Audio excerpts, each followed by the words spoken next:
दोस्तों, आज की ये वीडियो बहुत खास होने वाली है क्योंकि आज हम बात करने वाले हैं एक ऐसे व्यक्तित्व के बारे में, एक ऐसे इंसान के बारे में जिन्होंने ऐसे ऐसे सिद्धांत दिए हैं जिनकी वजह से इंडिया में बहुत बड़े बदलाव आए हैं, विदेश में बहुत बड़े बदलाव आए हैं और आज आपके जीवन में भी बहुत सारे बदलाव आ सकते हैं।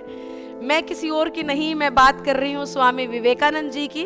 उनके जीवन की कुछ ऐसी लर्निंग्स हैं जिनसे मैंने बहुत कुछ सीखा है, वही मैं आज आप सबसे शेयर करने आई हूँ। सबसे पहली बात जो हमें उनके जीवन से सीखनी चाहिए वो है बी फियरलेस। स्वामी विवेकानंद जी कभी किसी चीज से डरते नहीं थे आसानी से। वो हर चीज को खुद जानते थे, समझते थे, परखते थे, किसी के कहने पर विश्वास नहीं करते थे। बिना डरे, बिना हिचके हर उस काम को करके देखते थे जिनमें उन्हें लगता था कि ये हो सकता है या ये मैं कर सकता हूँ। इसी बात पे उनके जीवन की एक छोटी सी कहानी है जहां से हम ये बात को सीख सकते हैं। जब वो बहुत छोटे बच्चे थे, अपने दोस्त के साथ एक पेड़ पे चढ़ जाया करते। वो और उसका दोस्त पेड़ से गिर ना जाए, इसीलिए उस दोस्त के जो दादाजी थे उन्होंने उन दोनों बच्चों को डरा दिया कि जो भी इस पेड़ पे चढ़ता है ना, एक भूत आता है और वो भूत गर्दन काट देता है, जो भी उस पेड़ पे चढ़ता है उसकी गर्दन तोड़ देता है। तो स्वामी विवेकानंद जी का जो दोस्त था वो इस बात से डर गया, घबरा गया। हम और आप भी ऐसा ही करते, कंबल में दुबक के छुप जाते हैं अगर हमें भी कोई ऐसा बताता तो। पर विवेकानंद जी डरे नहीं और एक रात को चुपके से गए और उस पेड़ के ऊपर चढ़ के बैठे और पूरी रात उस भूत का इंतजार किया कि वाकई में कोई आएगा कि नहीं आएगा, कोई आएगा कि नहीं आएगा। सुबह हो गई पर कोई भूत नहीं आया। तो उन्होंने अगले दिन अपने दोस्त को कहा कि कोई भूत नहीं है, ऐसे ही डरा रहे थे। और स्वामी विवेकानंद जी ये कहते भी हैं, इंसान का सबसे बड़ा शत्रु अगर कोई है तो वो है डर। इंसान की तरक्की के रास्ते में सबसे बड़ी कोई चीज अगर आती है तो वो है डर। अगर हम असफल हैं तो वो भी है असफल होने का डर। हमारे साथ भी तो बहुत बार ऐसा होता है, हम कुछ नया करना चाहते हैं लेकिन एक डर आता है अंदर, पता नहीं मुझसे होगा या नहीं, मैं कर पाऊंगा या नहीं कर पाऊंगा। कोई बिजनेस शुरू करना है, कहीं फेल तो नहीं हो जाएगा।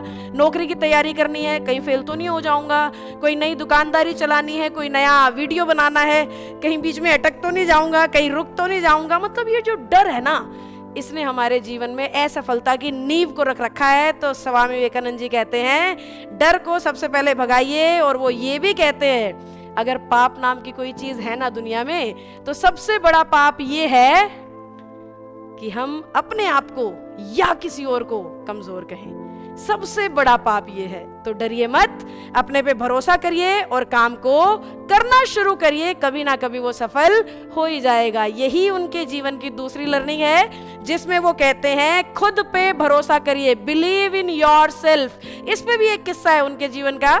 शिकागो में उन्होंने फैसला किया कि मैं जाऊंगा और इंडिया को रिप्रेजेंट करूंगा विश्व धर्म सम्मेलन में। और जैसे ही वो शिकागो पहुंचे, बहुत बड़ी चीज जो उनके साथ हुई, शिकागो सम्मेलन 2 महीने के लिए पोस्टपोन हो चुका था और उनके पास इतना धन नहीं था, इतने पैसे नहीं थे कि वो 2 महीने तक वहां रुक सके। तो बहुत दिनों तक उन्हें सड़कों पे सोना पड़ा, भूखा रहना पड़ा।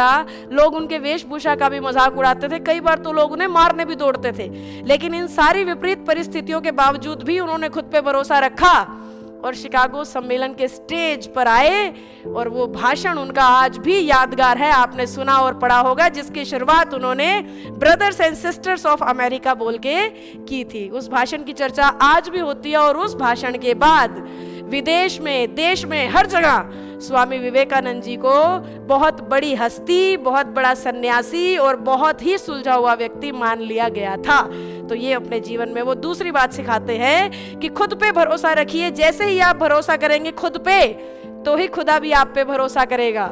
जब तक भरोसा नहीं करोगे खुद पे, खुदा भी तुम पे भरोसा नहीं करेगा। तो ये दूसरी सीख हम उनके जीवन से सीख सकते हैं। और तीसरी और सबसे मजेदार सीख ये है कि जब भी आप कुछ बोलें उस पे टिके रहें। Be the man of your words.